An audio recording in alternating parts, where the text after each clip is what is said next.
Hi guys, this is Lashette from Scarlet Moon Creations and I am back. This is my May wrap up where I talk about the last of the books I read in the month of May and give you some reading stats.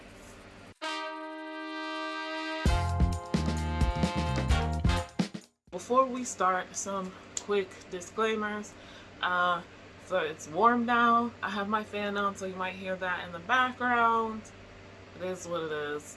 Also, I will be switching outfits in this video. It's been a while since I've done that, and honestly, I should probably do it more, like film when I finish the book, and then my outfits will obviously change because I'd be filming on different days, and then put them all together, but I never wind up actually doing that unless it's an emergency like today or the other day. I needed to return some books, and I really prefer holding the physical book so I don't have to edit in a digital copy image of the book cover in later. So that's what happens. I'll talk to you about my stats, then we'll switch to Past Me, and then I have one last book to talk about, so you'll be back with colorful present me. Anyway, feeling myself, apparently. Let's talk about those stats. Now, first up, I'm using the stats from Storygraph because that just makes my life so much easier. I read a total of 9 books, 3,223 pages, no audiobook, so 0 hours. The dominant mood is adventurous followed by emotional. I don't always subscribe to these moods, but Storygraph has it, so I'm putting it. I haven't been using it long enough to really decipher what they mean. And well, I have, but I haven't been using Storygraph in a way that I pay attention to that, is what I should say. Third largest mood is funny. So, amusing reads this month, some of which you already know about, right? Then, the pacing, I had 67% of my books were fast-paced and the rest were medium-paced. Page numbers, the majority, 44% of the books that I read were 300 pages or less. I read mostly fiction, but I did read some nonfiction, which, makes that pie less of just a circle of one color. The genres, I read 4 fantasy books and 2 romance, 2 graphic novels. I don't know why that's in genres though. Alright, the formats. I read 78% of my books were print. That's 7. And the other 2 were digital or ebooks. Last but not least, my star ratings. I read 1 5-star book, 2 4.5-star books, 3 4-star books, 2 3.5-star books, and 1 3-star book. So a pretty decent reading month overall. Like, that's wonderful, is it not? I keep looking over to the side because that's where my laptop is. Now I think that's preferable to me looking down at my phone. It is the 31st as I'm filming this, but I feel like there is at least 1 more book I'm going to finish today, if not 2. One's a manga and the other is a comic book. Also, don't worry about this. I'm fine. It's a heart monitor, and it's so they can check for a week how my heart's doing. It's okay. It's not a big deal at all, I promise. Alright, the next book I finished in the month of May was The Queen's Price by Anne Bishop. I wound up giving this 4.5 stars. This is book 12? Yes, book 12 in the Black Jewels series. There is the original trilogy, then a bunch of standalones, and then the last 3 or 4 books have been connected again. So we're back in this world that we thought was basically done by Anne Bishop, who is a fave author of mine because this is one of my favorite series, and she has another series that I also absolutely love, and a duology that I enjoyed. I didn't love it, but I enjoyed it.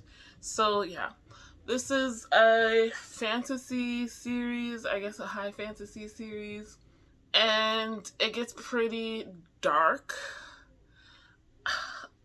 I'm just realizing I've done this several times now recently because her coming back to the series, but like trying to explain a series when we're 12 books in, and the current books, while they have something to do with the original, are so far in the future, the storylines.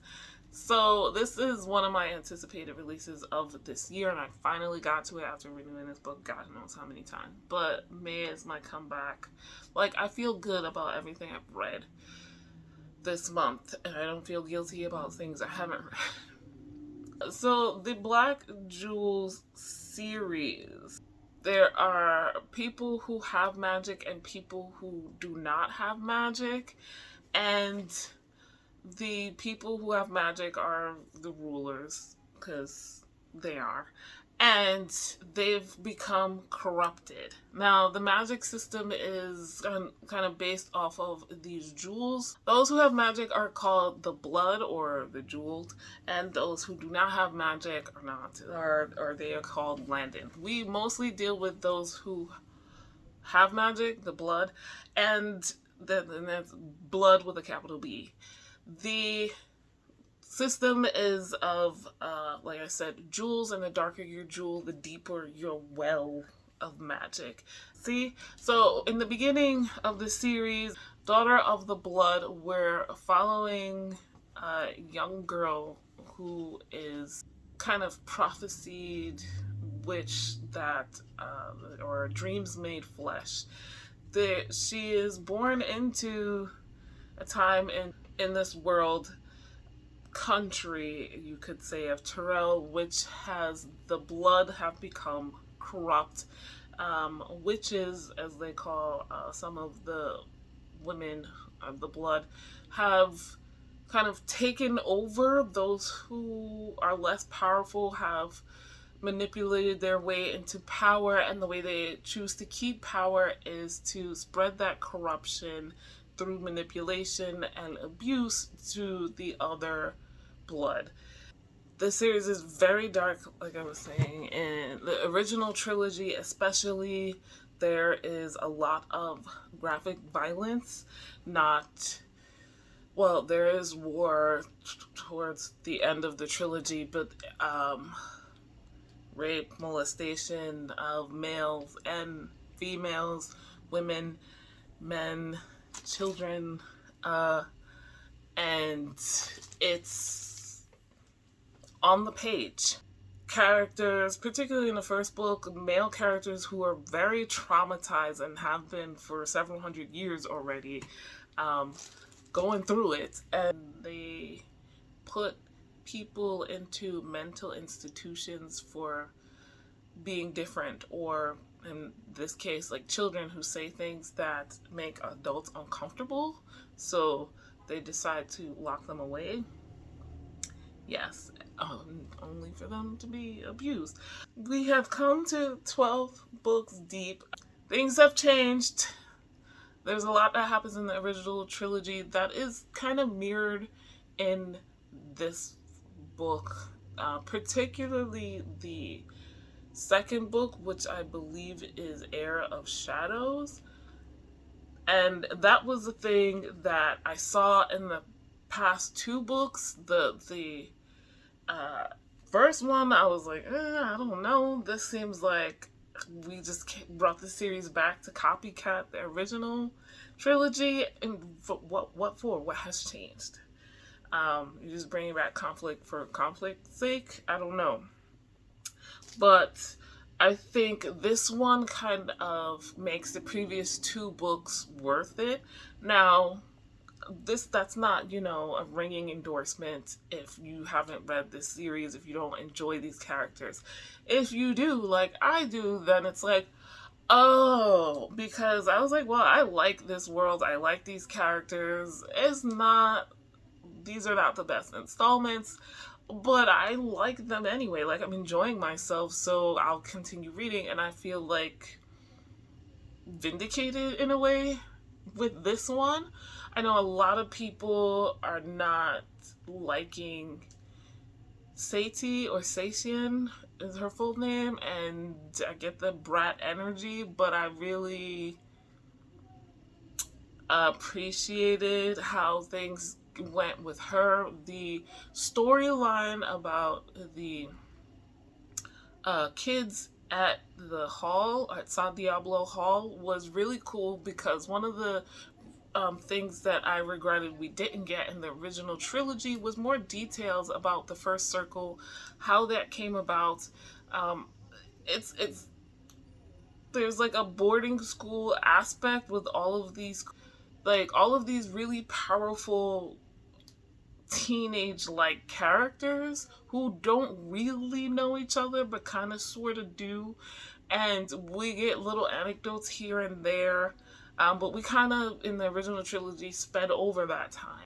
Like I said, kind of regretted that we missed that. So in this book we get different people but a similar setup. They're all kind of in a boarding school type of situation here at San Diablo Hall to learn about doing their jobs and taking care of people as queens and as war princes and all of that stuff. And there's a difference though. It's not a copy, because in this book, they're not friends. They don't know each other at all, or not very well. There are some who are really just in it for themselves and don't give a shit about anybody else.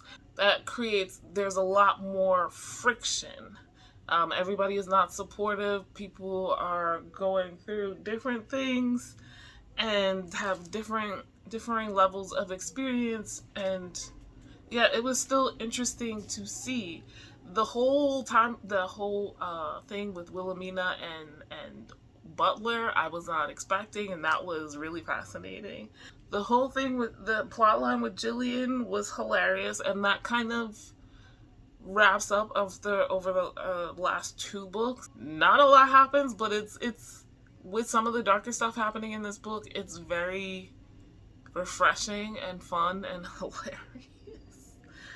Like, I just feel like this is not a rehashing of the plot of the past. Like, there's a little bit of that. There's a summary. Like, Butler gives a summary of basically what happens in book 1, 2, and 3 to Satie, and that was interesting to see, like, them wrapped up in, like, a couple of pages in that way. I think there will be another book. I think we're going to the end with Damon, and yeah, we better get that book, because I'm gonna need to cry. I need to mourn. So yeah, 4.5 stars, and I adjusted my ratings for the previous two books to 3 and 4 respectively. The next book I finished was unexpected, but I'm trying to go with my moods, which is what I'm used to. It's been a struggle these past couple of years getting into booktube, especially doing videos, with getting back into reading as much as I used to, but also reading so much from the library. And the struggle has come down to, once I put aside, like, I don't watch as many booktube videos. That's why you guys don't see me commenting on yours as much, and I'm sorry, but it gotta put me first, as Bree would say. My biggest struggle this past year or year and a half has been mood reading, yet library due dates. And, what I'm in the mood for is not always what is available, and then by the time I get it, I'm not in the mood for it anymore. And then The other issue is, yes, now when I'm in the mood for something, then it's due. And yes, I can renew stuff, and I'm doing that more often, but sometimes I can't. And I did run into that issue with the third book, hence why I'm filming this now. But before that, the next book I want to talk about is an ebook, Wild at Heart. This is book 2 of the Simple Wild series by K.A. Tucker. I read book 1 last year, I believe as part of the Swoon Sisters book club, and I really enjoyed it. So I was like, I want to continue this series. Lashette, continue series. Continue your series, because this wasn't a problem before. But here we are, and I really wanted a romance. I've been reading these epic fantasies, and some of them are really, really dark. So I picked up Wild at Heart. So we're continuing following this couple who met in Alaska, and book 1, Simple Wild, we have Kala, who's been living with her mother and stepfather in Toronto, Canada, yet her biological father lives in Alaska. He's a bush pilot. He owns a company there. Her mother and father used to be together, and her mom lived in Alaska, but she couldn't deal with living basically in the wild, in the bush. So she left the dad, and Kyla has grown up talking to her dad, knowing her father, but after a while coming to resent him, and like him never wanting to visit her, and other things. So anyway, she's kind of in a flux in her life. The synopsis for this kind of paints her as like a Barbie, but she's not that bad. She has a social media presence with her best friend, and you know, they're trying to make it, but she also has a regular job. Anyway, she finds out from one of her father's longtime friends that he has cancer, so she goes up there to see him as an adult and kind of try to find out if they can have some kind of more concrete relationship. And she meets one of his pilots, his best pilot, Jonah, who is an asshole. The sparks are flying immediately, though not happy ones. I think K.A. Tucker called it kind of annoyance to love. And they're like two children in the first book. There's a lot of pranks, but some of them don't seem like pranks because they're on the mean end. This is what it is.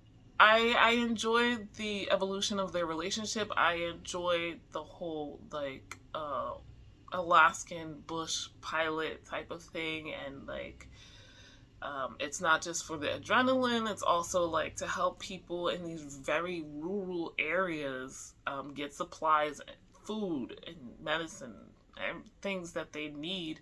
So that was really interesting, and seeing Kala like adjust to that area, it's just, you know, very interesting. So now we're continuing. Obviously Kala and Jonah got together. It's a romance, guys. It's a contemporary romance, but it's a romance, and happily ever after is where we're going, or happy for now, because the story continues here in book 2. They are trying to make a life together, not in the same location, but in Alaska. And this is different because it's not the get together. It's like, how do we stay together? And they go through some things. It's all from Kala's point of view, so it is what it is. She's struggling, but so is Jonah, and we meet a whole bunch of new characters that were really interesting and some were hilarious because they were not me. I enjoyed myself. Again, I don't think I loved it as much as the first book, but I don't know. I gave it 4 stars. I will continue because there is more to the series. Actually, let me check. I know there's 4 books, but I think one is not Kala and Jonah. Okay, the next book, Forever Wild, is a novella. It's a holiday novella. And then the Running Wild. Oh, we switched to another character. Okay, that's good because she needs a man. Now that I know who that is, Marie needs a man. So yeah. Alright, the next book I want to talk about is the reason that I'm filming this the way that I am. This is Diary of a Void by Emi Yagi. This is translated by David Boyd and Lucy North. This was originally written in Japanese.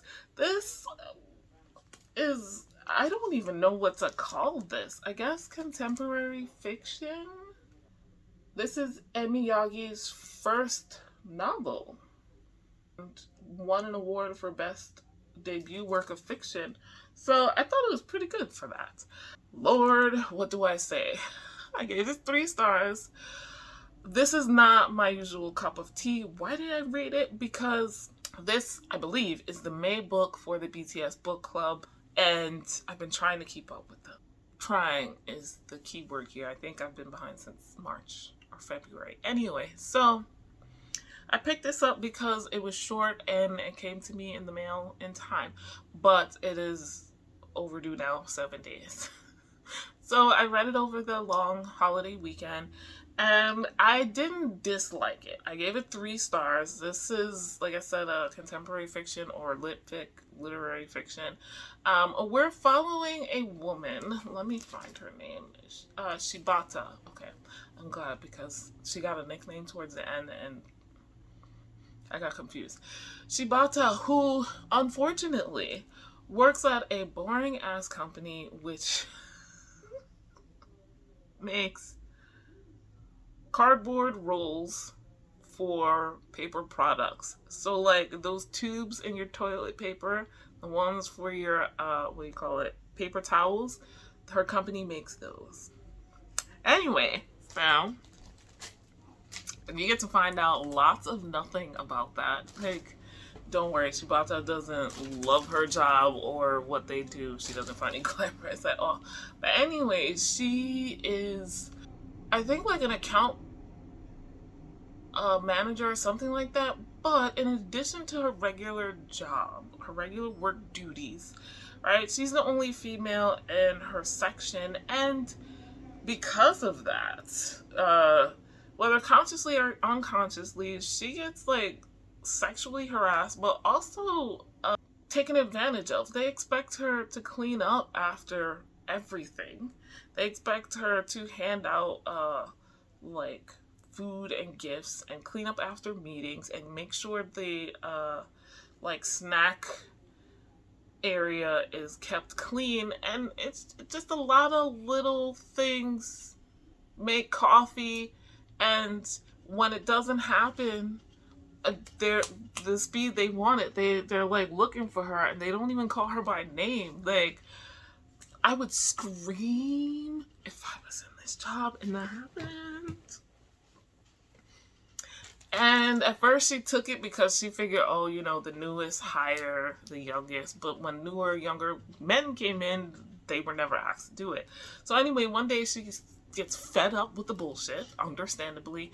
Like, they literally had a meeting in a conference room and then left all their crap on the table. So they expect her to go in there and like clean up all the used coffee cups, and she wasn't even there. She was at an off-site meeting for hours. So she wasn't in this conference room meeting, and she goes in and smells gross. So she walks out again and she tells her section chief, like, hey, can you do it this time because the smell is making me nauseous and I'm pregnant, right? And it's just bullshit. But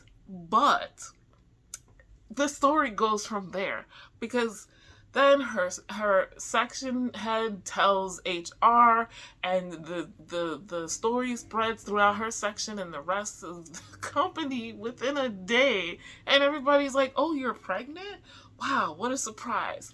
So then she finds out she didn't ask. The HR sends her a whole thing like, hey, you can take maternity leave, and then everybody's solicitous and they don't want her to clean up anything, and they give her seats and they don't ask her to do things like make people coffee or give out snacks anymore. And she's like, hey, this is not so bad. This is not so bad.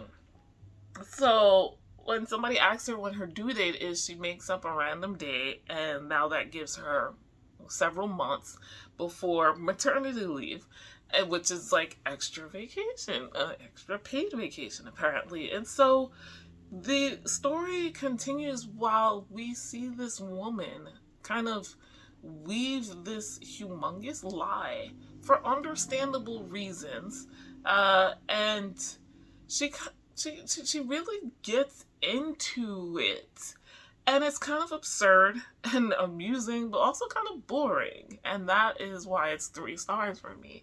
Because we're all in her head, in Shibata's head, while she does these things even outside of work to prove that she's pregnant, or to keep up the whole pregnancy thing. So she has some weird coworkers and a very boring company to work for, but like, she is really into it, and you see what women have to deal with. She meets other pregnant women, and non-pregnant women. The ending did not happen the way I thought it was, and I'm kind of glad. This was all kind of mostly calm.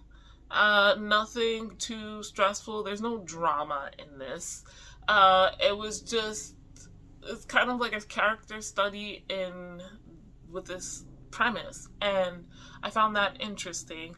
But there's quite a few times where we're in Shibata's head, and she is stream of conscious here, and it's like, girl, I do not care about that random light you saw. Though I will say there was a very interesting conversation she had with Mother Mary, like Mary, Jesus's mother, because she too had a baby randomly without a man inseminating her. So that was interesting. But like, I didn't care about all the things that she ate, or like whether she took a bath because she was cold. It was just, and you get more of that in the latter half. So I was just like, it took me a little longer to get through that part, but it is mostly a quick read. It's not very densely written or anything like that. So I do recommend it. It was really interesting, and like I said, outside my usual comfort zone, but still interesting enough that I'm glad I took this step outside. So yeah, now I'm gonna switch my clothes and change and everything, and we'll be back on another day. Alright, so the last book I finished in the month of May was a comic book, or trade probably, House of X, Powers of X, by Tom Muller, Jonathan Hickman, and Adriana Di Bernardetto. Probably more illustrators and colorists and letterers, because this is House of X issues 1 through 6 plus Powers of X issues 1 through 6. So I'm finally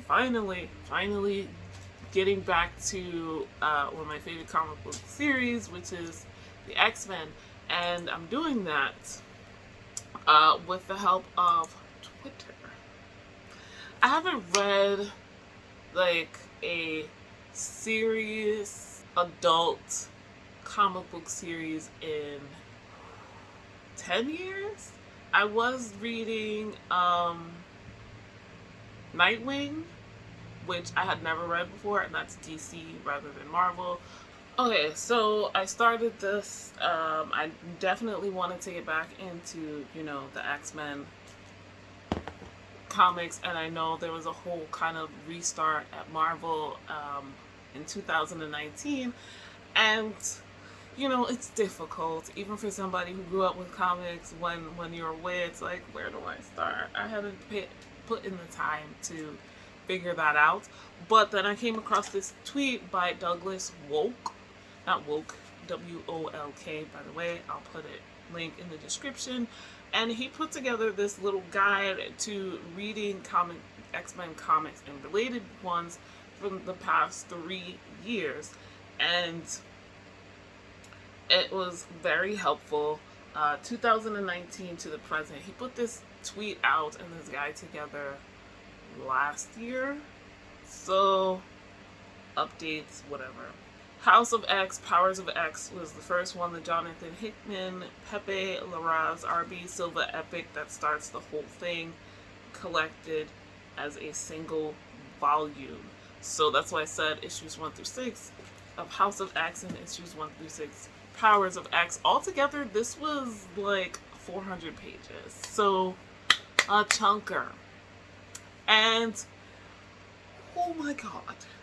There's a lot happening here. I don't know how to talk about it, but for someone who's been out of the biz, that's what I was gonna say, out of the loop with what's been going on with X-Men, really, I was just like,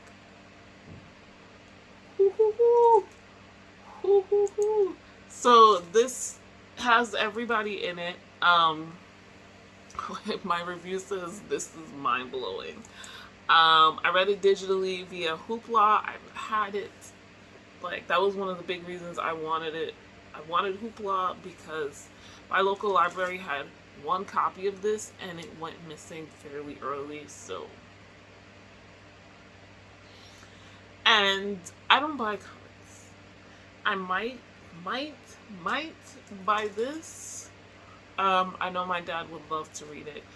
I don't even know what to say about this. This is basically a series reboot, which happens every so often with Marvel and with DC, and it's a good place to start. A lot of the X-Men that we know and love throughout the existence of X-Men are in it, like Wolverine and Cyclops and Forge or Beast, Storm. What it comes down to is some things have shifted because we get basically like a new perspective on the timeline of the X-Men history so far and into the future. My mind was blown while reading this because I could not believe, y'all. I see someone put a review saying like there's a new mutant, and yeah, kind of, sort of. I mean, that's not a surprise. It's took some getting used to, but it reminds me, I mean, well, DC and Marvel have both done this where they kind of, when there's a reboot to series or characters, things change. And I would say this reminds me of Star Trek in that where suddenly a character from the present goes to the past and then things change. It's kind of like that. Like, I don't know how to review comics, especially in this sense. I will say if you know enough about X-Men, you'll recognize the characters. There's one, I wasn't sure if that was her, and then I was like, that is her. So it's not just me forgetting something about her. This is new. And that, like, blew me away, and obviously it's supposed to. There is a lot of text-heavy portions of this comic where there's just no other way but to explain it, I guess, in full prose with no images really, and that worked out okay. That slowed down my enjoyment a bit, but it is what it is. I'm not completely unused to it. It's never happened before. The switching, the time changes, you really have to be aware of. Otherwise, you will be confused. I think it mostly happens between issues, so not inside one issue. But I can't be 100% sure if I remember that properly. at the end of this, I'm like, okay, so what is going to happen now? She tried a bunch of things and they didn't work the way she wanted, and now what? Like, she's doing something, but what? The whole idea of Krakoa is very interesting. It's almost idyllic, but clearly not enough. And there's almost a thread of hopelessness to this, which I didn't love. It's understandable, but it's like you as a person, or they as people or individuals, and as a collective, mutants have to, especially the ones who know, need to come to some understanding and some decision, like, which ultimately comes down to dealing with the lesser evil. Because it seems like there's no outcome where everything is great, or when we're focusing on these particular individuals who are leading things. I think maybe someone else, in their perspective, doing a completely different things might have turned out something else. But yeah, I don't feel like I can say anything other than, I guess, the description. Charles Xavier kind of reveals that he has found and or created this magical island paradise that is not what you're thinking. They do talk about that.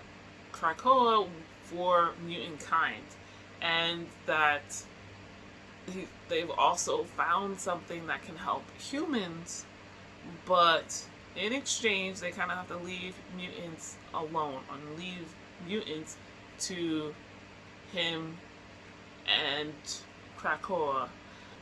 Meanwhile, we're also revealing this like secret history of mutants, and through this new character,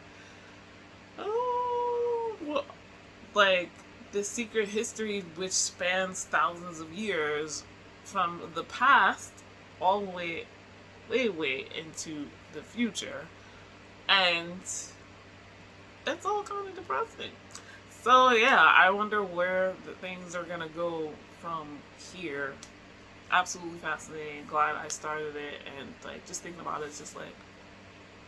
So yeah, I gave this 4 stars. It wasn't perfect, like I said. The text, prose, sections really slowed it down for me, though very pertinent and important information, and I understand like why they provided it in that manner, but still don't love it. I mean, it's a comic book. Not to say that comics are less than, but like the superhero kind of comics, Marvel and DC, they have their formulas and they can get annoyingly repetitive in that manner. So, yeah. That being said, those are all the books I read in this month of May, finally coming to you. I hope you enjoyed it. Let me know down in the comments if you've read any of these books, what you thought of them, and where, if you haven't, what was your favorite book that you read in the month of May?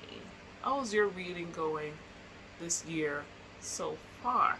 Leave me, an X emoji for the X-Men if you made it this far and you want to support my channel and don't know what to say in your comment. You can also share this video with your friends, family, whoever you think might be interested.